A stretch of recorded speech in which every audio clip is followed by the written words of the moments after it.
আজই সাবস্ক্রাইব করুন এবং দেখুন আপনার প্রিয় শো।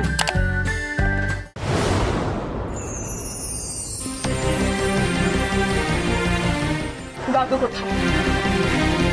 দাদু ভাই আর জোনাকি দিদি ভাই তো ওরা নিজেদের ঝগড়া লড়াই নিয়েই ব্যস্ত।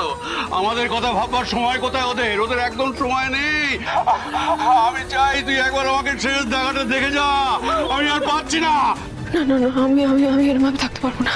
আমাকে মৃত্যুর বাড়ি যেতে হবে, আমাকে এক্ষুনি মৃত্যুর বাড়ি যেতে হবে। বাবা কিরে, ডেকোরেশন কমপ্লিট হয়নি তো এখন? এই ঋতু, তুই তো আমাকে বললি আমার আশার মতো হয়ে যাবে।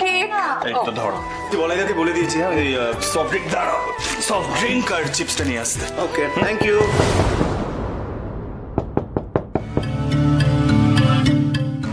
দাঁড়াও, আমি নিয়ে আসছি, বলে দিয়ে এসছি।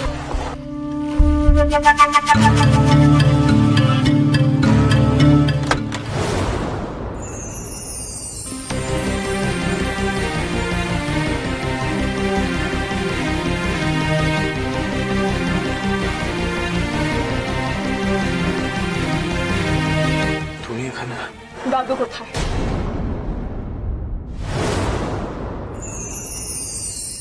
কি হলো, দাদু কোথায়? পেরিয়েছে পেরিয়েছে।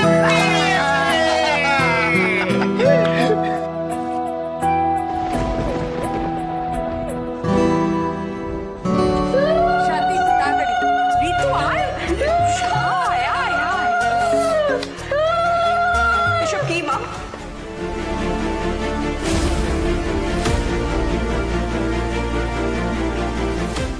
বাড়ির বউ বাড়িতে ফিরে এসেছে, আমি তাকে বরণ করে ঘরে তুলবো না? বোঝো নাকি, তুমি জানো না আজকে আমাদের সবার কত বড় আনন্দের দিন। আজকে তুমি মানে এই মিত্তির বাড়ির লক্ষ্যে ফিরে এসেছে মিত্তির বাড়িতে। তার মানে দাদুর শরীর খারাপ না? দাদু যে বললো দাদু ওকে। জোনাকি, এসেছিস তুই?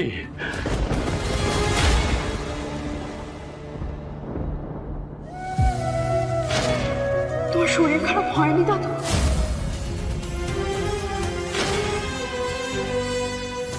তোর শরীর খারাপ হয়েছিল বলে আমি ছুটে ছুটে এলাম দাদু, আর তুমি আমার সাথে এটা করতে পারলে? তোমার শরীর খারাপ হয়েছিল না মানে এই বাড়িতে কেউ আমাকে ইনফর্ম করোনি কেন? মানে কখন হয়েছে এরকম? না হয়েছিল তো, মানে শরীর খারাপ হয়ে বাবা বাবা শরীর খারাপ হয়নি আপনার? আপনার শরীর খারাপ হয়েছিল, এখন ঠিক হয়ে গেছে বাবা। এই জোনাকি, জোনাকি শোন না শোন না শোন, তুই রাগ করিস না প্লিজ, প্লিজ রাগ করিস না। দাদু শরীর খারাপ হয়েছিল, বুকে ব্যথা হয়েছিল বলে আমাকে ভিডিও কল করেছিল, আমি সাথে সাথে বেরিয়ে পড়েছি। মানে সিরিয়াসলি এই বুদ্ধি নিয়ে তুমি অ্যাডভোকেট ধ্রুব মিত্রের এগেইনস্টে কেস লড়বে, এক্সপেক্ট করছো সেটা তুমি জিতবে? একটা মানুষ যার শরীর খারাপ, স্পেশালি বুকে ব্যথা, সে তোমাকে ভিডিও কল করবে, তার পরিবারের লোকেরা অ্যালাউ করবে তাকে সেটা করতে? একবার ডাউট হলো না? না ধ্রুব, সত্যি তো, কি বোকা না আমি। এতগুলো বছর পরেও আমি চোখ বন্ধ করে মানুষজনকে বিশ্বাস করি আর ঠকেছি। তোমরা ঠিকই করেছো জানো, আমি বিশ্বাস করেছি, ভুলটা আমার।